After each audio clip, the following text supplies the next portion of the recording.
Hello বন্ধুরা, এই দেখো আজকে দুপুরে বানিয়েছিলাম ডাঁটা শাকের চচ্চড়ি।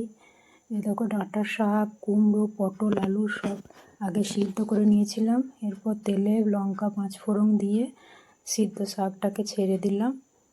সাধারণভাবেই করেছি, কোনো পোস্ত সর্ষে কিছু না দিয়েই। একটু হলুদ, জিরে গুঁড়ো, নুন, একটু মিষ্টি, ডাঁটা শাকে একটু মিষ্টি দিলে ভালো লাগে, একটু মিষ্টি মিষ্টি খেতেই ভালো লাগে। এইসব দিয়েই রান্না করলাম। আমি বেশিরভাগই এইরকমই করি, সর্ষে পোস্ত কমই দিই।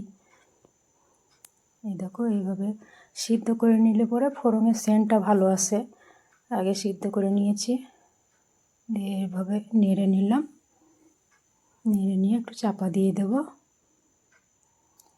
5 মিনিট মতো চাপা থাকলে এই দেখো প্রায় হয়ে গিয়েছে।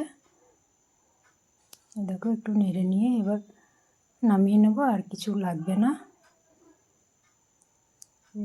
সামান্য অল্প উপকরণে খুব ভালো লাগে খেতে।